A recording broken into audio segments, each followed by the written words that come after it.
Hey, what's going on, guys? Heads here from Infinity Loops, and today we take a look at the BetaFPV Meteor 75 Pro ELRS edition. Now, I had previously tried to get a review out on the BetaFPV Meteor 75 1S Express LRS edition, not the Pro, and that went...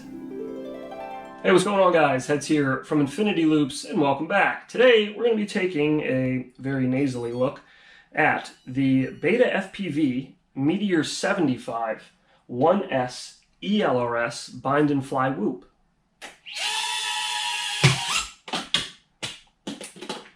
Spoiler alert, it's 10 out of 10. Great! So today, hopefully, we have better luck. Now in this video, we are going to be trying it on the out-of-the-box Betaflight using Express LRS 2.0, which is what it ships with. So we're going to try it with that. We're also going to update to a newer version of Express LRS, the 3. whatever, and we'll put Quicksilver on here as well to try that, see how that flies. We're also going to be doing some crash testing. This one I have here for you today is sporting the BetaFPV 1102 22,000 kV motors. It's also spinning 45mm tri-blade gem fan props. It comes with that goofy canopy with the knight's helmet stuff on it and the horns.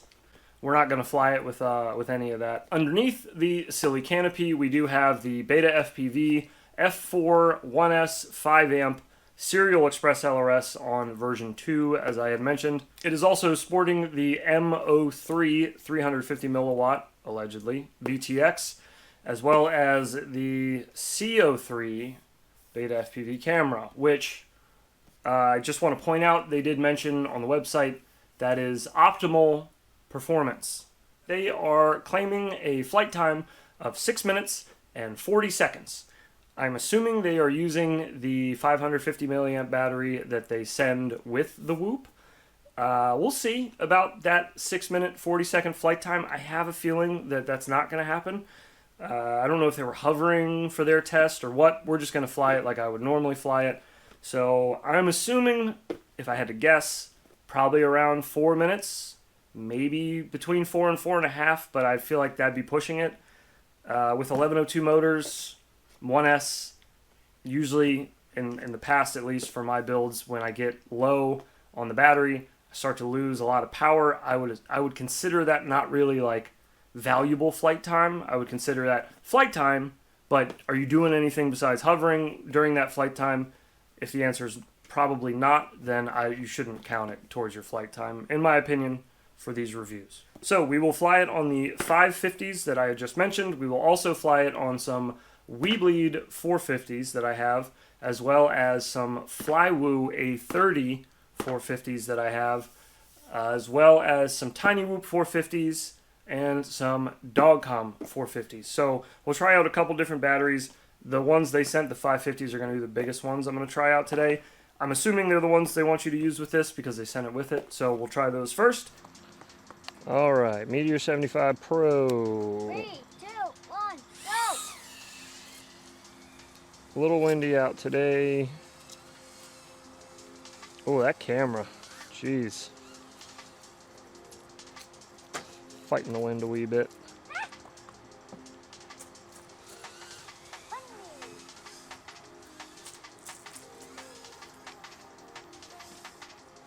Oh my god.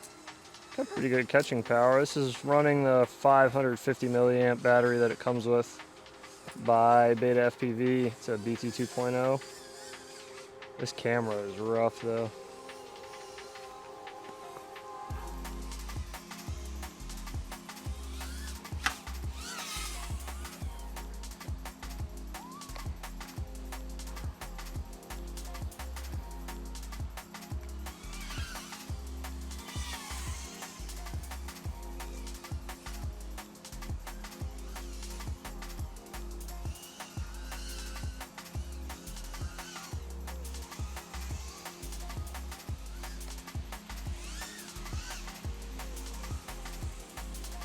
Pretty windy, not gonna undersell that. It is pretty windy for a 1S Whoop today. It flies a lot tighter when we're indoors and we're not getting blown around by the wind, so don't let that fool you when you're looking at the tune. It actually does fly pretty tight. I just trying to fight the wind quite a bit out here.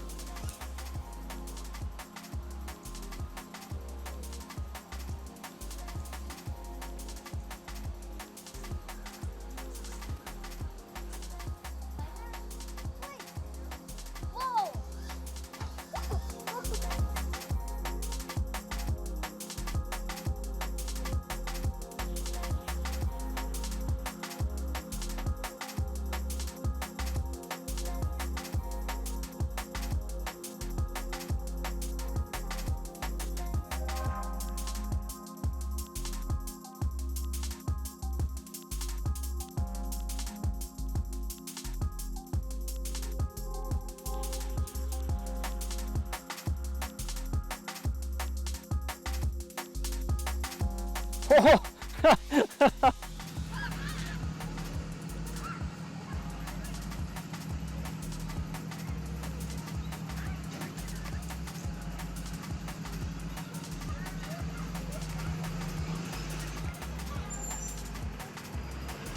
Whoa! That was crazy. Don't hold it.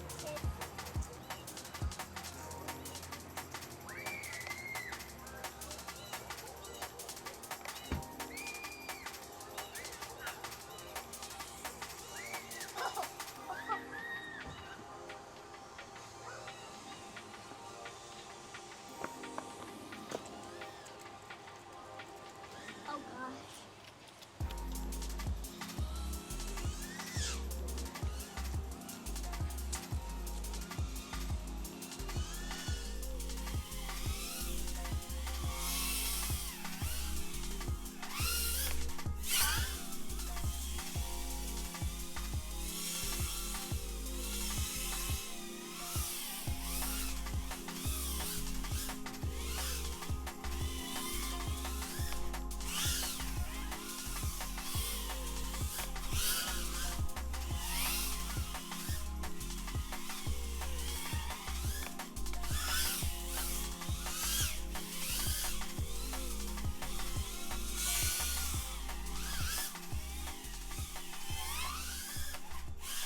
Now that we've had a chance to try it as you would get it right out of the box, I will say the tune on the Betaflight that they have on here is not horrible. I think for a BetaFPV tune, if I were to compare it to their older ones, this one is really good, maybe even one of the better ones they've put out.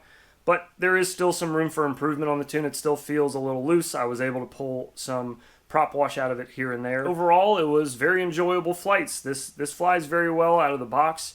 I think it's a contender if you're looking for something pretty cheap and robust, as well as something that'll just fly right out of the box. If you're looking for something like that, this is a pretty good option. Okay, so now that the indoor and outdoor flights are done with Betaflight and the older Express LRS, let's update our Express LRS and let's swap it over to Quicksilver. I'm going to run the default 75mm 1S tune that they have on there. I might try the 2-inch tune if the 1S 75's feeling funny, but I'll let you know which one I land on. Other than that, I'm going to leave everything else the same. I'm not going to change anything as far as the default Quicksilver. Just flash it and let it rip. I'm pretty sure this already has Blue Jay on it from BetaFPV. I'm pretty sure they shipped it with that. I'll double check, and then that'll be it. We're going to take it outside. We'll rip it out there. We'll take it inside again. We'll see how it does around here. And then we get to the crash testing.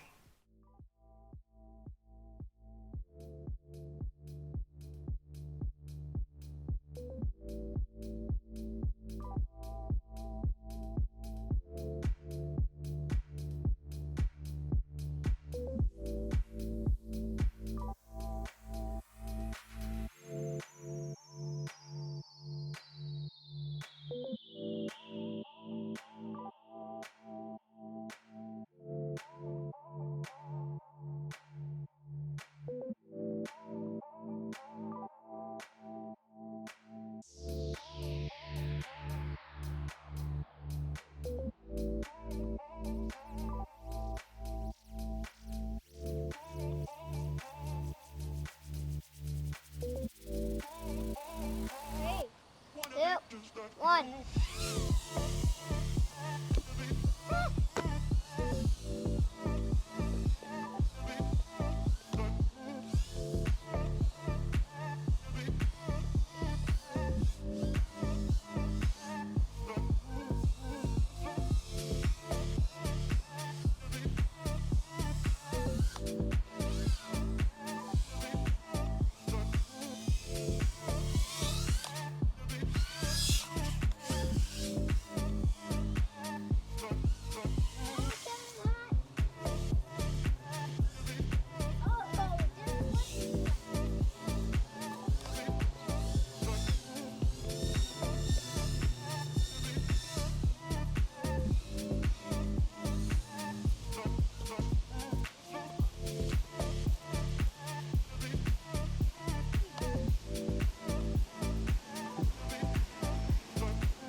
Where'd it go?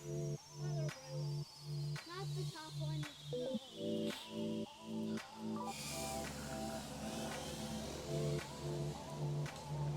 Yeah, let's go.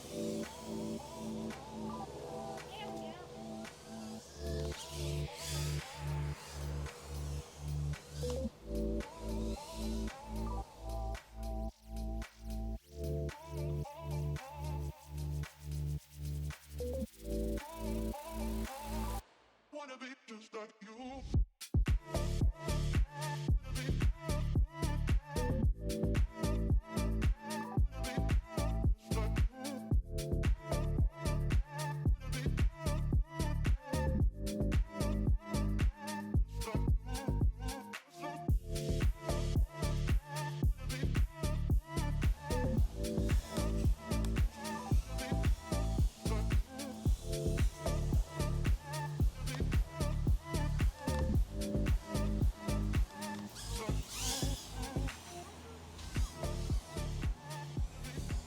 I flew it on the default 1S 75mm tune from Quicksilver right out of the gate. Flew perfect. Couldn't get any wobbles out of it. Couldn't get any prop wash.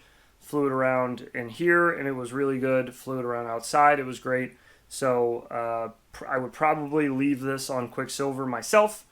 Shout out Toto FPV. But if you want to leave it on Betaflight, like I said in the beginning, it flies just fine.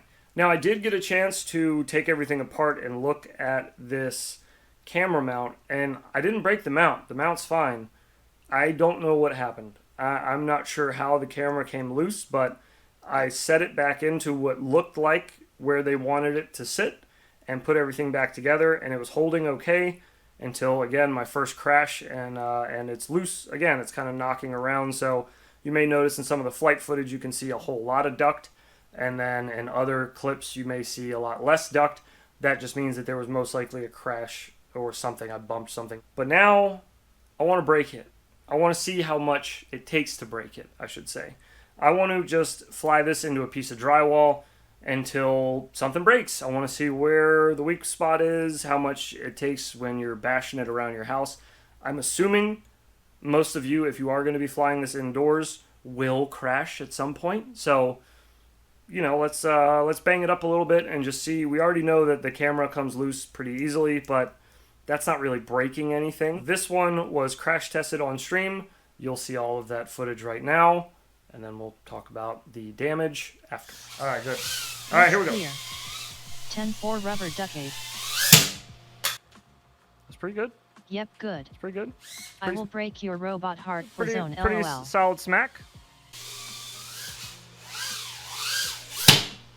That was like top of the canopy. Not so bad. Not so bad. Yes, sir.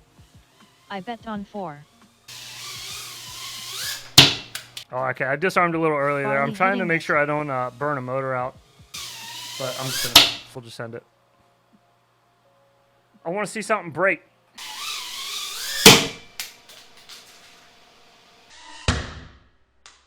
In the way. Damn heads, are you trying to break it? Yes. Need a fog machine Oh, I in that missed. basement. Give it a good duct hit. Still hit drywall. We're good. My son likes it a lot, though. He likes sitting in it. Oh, telemetry lost. Well, that was easy. So it would appear that we have caused some kind of damage to the flight controller that has to do with the Express LRS. We've tried reflashing it. I tried just doing replugging it in on stream, just like rebooting the flight controller. We tried reflashing. I tried switching back to Betaflight. I've taken it apart and looked over it very closely to look for anything broken off, anything missing or damaged. I can't find anything. I don't know how we broke it, but we did. And what we did was just knock the ELRS out of there somehow. Not really sure how, but it is no longer talking to the radio, and it's not even recognizing which protocol is on the flight controller when plugged in and reflashed with Quicksilver and Betaflight. Now I know what you're thinking. The crash testing is a bit excessive. It is absolute worst case scenario that you would be running this whoop into drywall, full speed, repeatedly. So I'm not taking that portion of this too seriously. But I will say, for the price of $110, which is how much I paid for this one directly from BetaFPV, I'm assuming that's going to be the average price most places you look, I think this is still worth the money. $110 for something that flies as well as this does right out of the box, I can't argue with that. I think this newer frame that BetaFPV is using for the 75 Pro is way better than the old 75mm frames that they made. If you're familiar with those, you can expect this one to last much longer than those would. I think the pairing of the Gem Fan tri-blades with the 1102s on 1S is beautiful. It's a very good mix. Ducted with the 45mm props, I think this is just a good combo overall. If you are in the market for a whoop that is a good mixture of affordable as well as performs well, I would definitely consider putting the BetaFPV Meteor 75 Pro pretty high up on the list of whoops to consider. And that will do it for the Meteor 75 Pro. Thank you so much, everyone, for watching. Please leave a comment down below. Let me know what you thought of the 75 Pro. Do you plan on getting one? Do you have one yourself? Did you make any changes to it that are worth looking into? Let me know. I'm interested to hear it. Until next time, guys, thank you again for watching, and we will see you in the next one.